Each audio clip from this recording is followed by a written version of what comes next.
Topic છે તત્વયોગમિતિ. તત્વયોગમિતિ એટલે શું? કોઈ પણ રાસાયણિક પ્રક્રિયા થતી હોય તો એ રાસાયણિક પ્રક્રિયામાં કેટલા પ્રક્રિયક ભાગ લે છે અને કેટલા નિપજ મળે છે, એટલે કે પ્રક્રિયક કેટલા પ્રમાણમાં ભાગ લે છે. કેટલી પ્રક્રિયા એટલે કે તે સંખ્યાની વાત નથી થતી, પણ કેટલા મોલ પ્રક્રિયકનો ઉપયોગ કરવાથી કેટલી મોલ નિપજ મળે છે એની ગણતરી આપણે તત્વયોગમિતિથી કરી શકાય.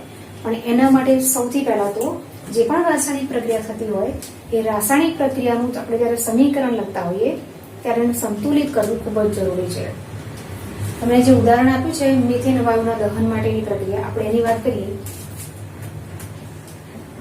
CH4 plus O2 gives CO2 plus H2O. આ બધા જ ગેસિયસ ફોર્મમાં છે, બરાબર, બધા જ વાયુ સ્વરૂપમાં છે.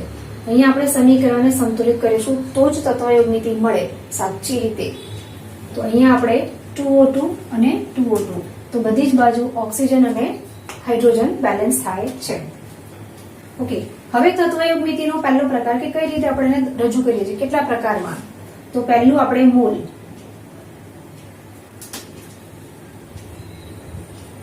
મોલની રીતે એની તત્વયોગમિતિ જોવી હોય તો કહી શકાય કે 1 મોલ CH4 મિથેન યુઝ થવાથી, ઓકે, 2 મોલ ડાયઓક્સિજન સાથે એની પ્રક્રિયા એટલે કે એની હાજરીમાં દહન કરવાથી 1 મોલ CO2 મળે છે અને 2 મોલ H2O મળે છે. એટલે કે ટોટલ 3 મોલ પ્રક્રિયક વાપરવાથી 3 મોલ નિપજ મળે છે. આ મોલની વાત થઈ. હવે બીજી રીતે છે દળ, બરાબર. ઓકે, CH4 નું દળ થશે કાર્બન 12 અને હાઇડ્રોજન 4 એટલે 16 ગ્રામ. મિથેનનું ઓક્સિજન નું દળ હોય છે 16, પણ ઓક્સિજન 4 વખત છે એટલે 16 ચોક 64 ગ્રામ. એટલે કે 16 ગ્રામ મિથેનનું 64 ગ્રામ ઓક્સિજનની હાજરીમાં દહન કરવાથી 44 ગ્રામ CO2 અને 36 ગ્રામ H2O મળે છે. બીજી રીત થઈ. હવે ત્રીજી રીત આપણે કદમાં જોઈએ. 1 મોલ એટલે 22.4 લીટર કદ કહેવાય. તો આપણે CH4 1 મોલ છે એટલે 22.4 લીટર. મિથેનનું આ 2 વખત છે એટલે 22.4 ગુણ્યા 2 લીટર ડાયઓક્સિજન સાથે પ્રક્રિયા કરવાથી અથવા તેની હાજરીમાં એનું દહન કરવાથી 22.4 લીટર CO2 અને 22.4 ગુણ્યા 2 લીટર H2O મળે છે. અને લાસ્ટ વન, અણુ. 1 અણુ CH4 એટલે કે મિથેનનું 2 ડાયઓક્સિજનના અણુ સાથે પ્રક્રિયા કરે એટલે 1 અણુ CO2 નું મળે અને 2 અણુ આપણને H2O ના મળે છે. મોલ અને અણુ સરખું ચાલે છે, બરાબર.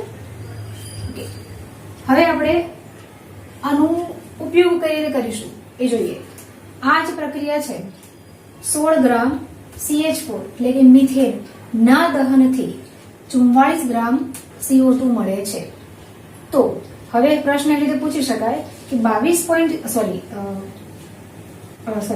16 ગ્રામ મિથેન ના દહનથી 44 ગ્રામ CO2 મળતો હોય તો 22 ગ્રામ CO2 મેળવવા માટે કેટલા ગ્રામ CH4 જોઈએ, અથવા તો બીજી રીતે પ્રશ્ન એમ પૂછી શકાય કે 22 ગ્રામ CO2 મેળવવા માટે કેટલા મોલ CH4 નું દહન કરવું પડે.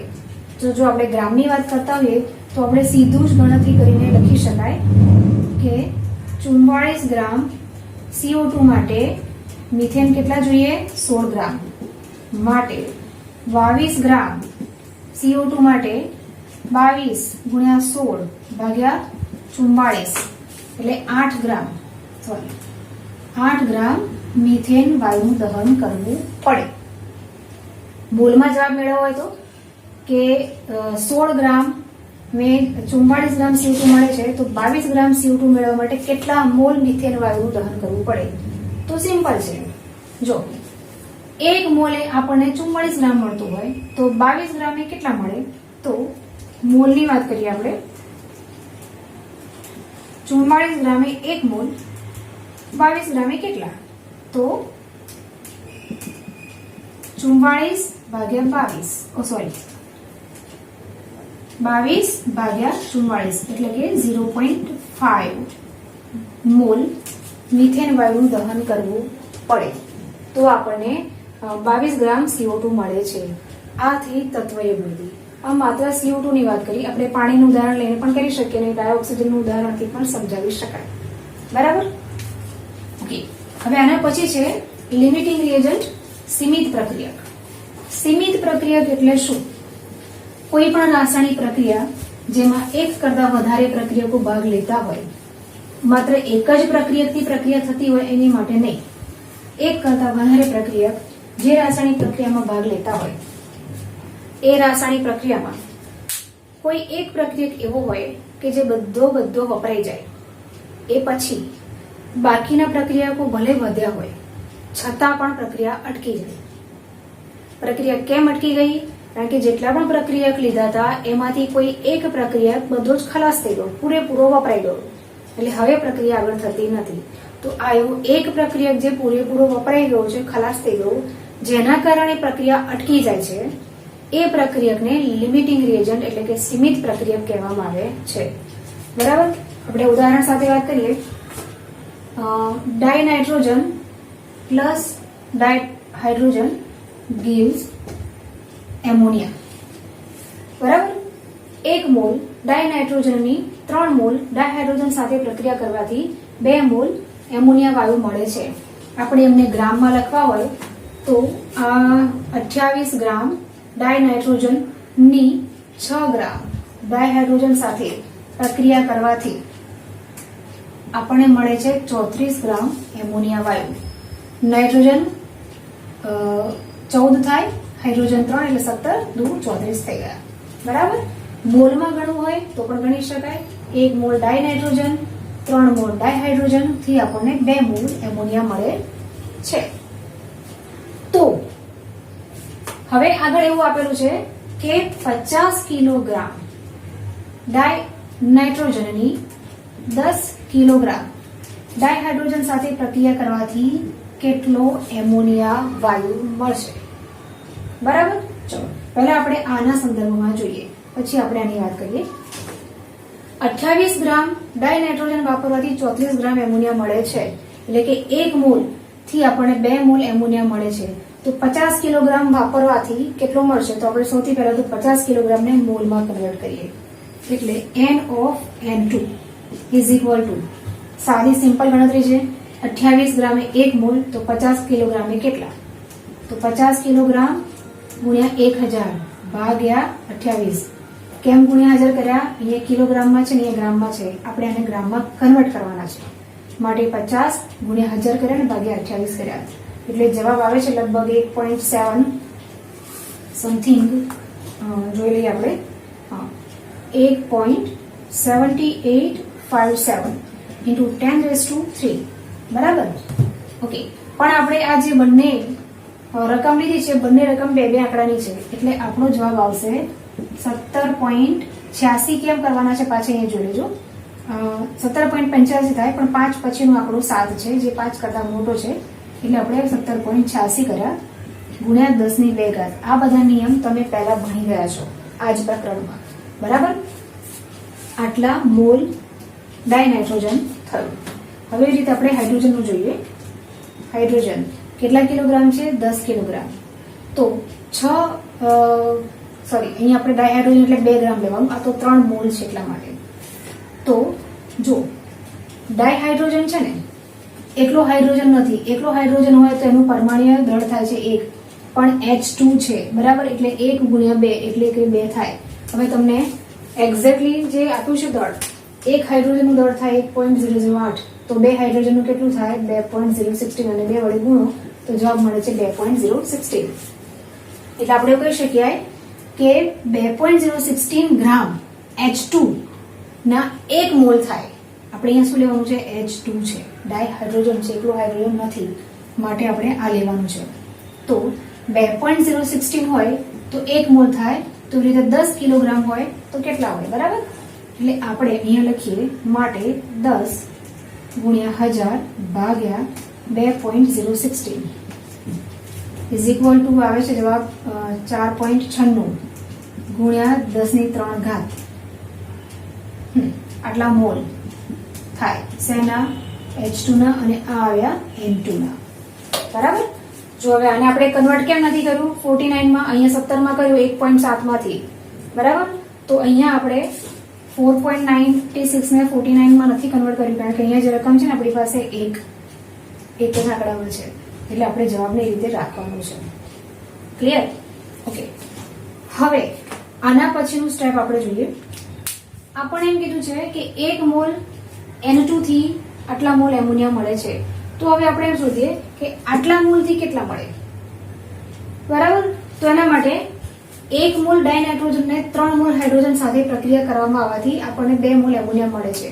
તો 17.86 ગુણ્યા 10 ની 2 ઘાત મોલ માટે કેટલો હાઇડ્રોજન જોઈએ? ઓકે.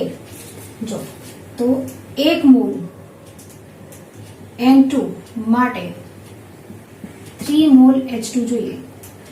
તો 17.86 ગુણ્યા 10 ની વર્ગ માટે કેટલો જોઈએ?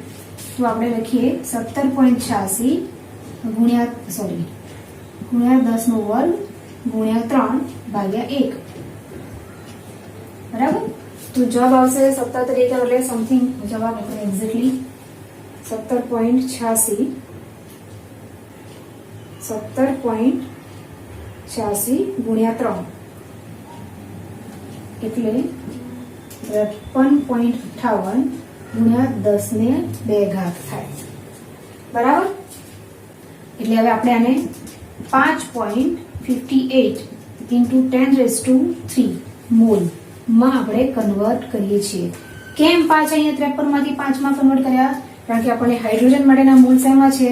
4 પોઈન્ટમાં છે. ડેસિમલ પોઈન્ટ ને લેફ્ટ હેન્ડ સાઈડ એક જ ડિજિટ છે, માટે આપણે એને આ રીતે કન્વર્ટ કર્યા છે. ઓકે. તો જો 17 મોલ ડાયહાઇડ્રોજન વાપરવાથી ખરેખર તો 17.86 મોલ ડાયનાઇટ્રોજનની પ્રક્રિયાથી આપણને આ જે એમોનિયા મળવું જોઈએ એના માટે હાઇડ્રોજન કેટલા હોવા જોઈએ? આટલા મોલ હોવા જોઈએ. પણ ખરેખર આપણી પાસે હાઇડ્રોજન કેટલું છે? આટલા જ મોલ છે.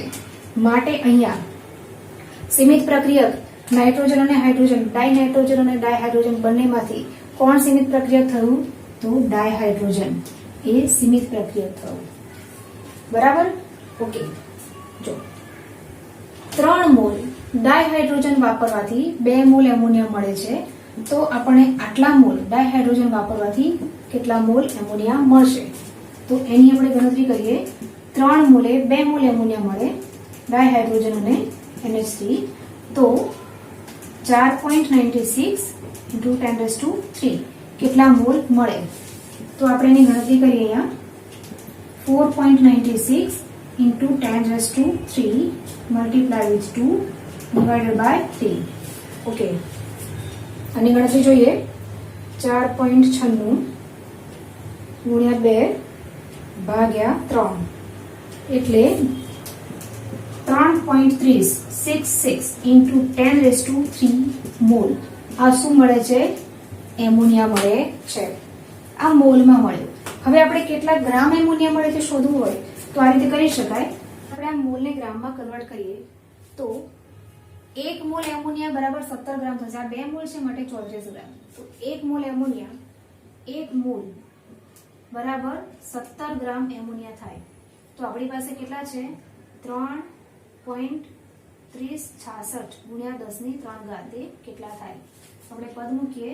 માટે N of ammonia is equal to 3.3066 ગુણ્યા 10 ની 3 ઘાત ગુણ્યા 17. હવે ગણતરી આપણે જોઈએ. જવાબ શું મળશે? 3.3066 into 17.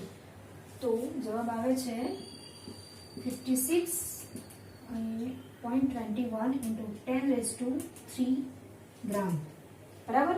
ઓકે. હવે આપણે એની કિલોગ્રામમાં કન્વર્ટ કરવા હોય તો ડિવાઇડેડ બાય 10⁻³ એટલે કે 1000 વડે ભાગો તો આપણને એક્ઝેક્ટલી એમોનિયા મળે કેટલા કિલોગ્રામ? 56.21 કિલોગ્રામ એમોનિયા આપણને મળે છે.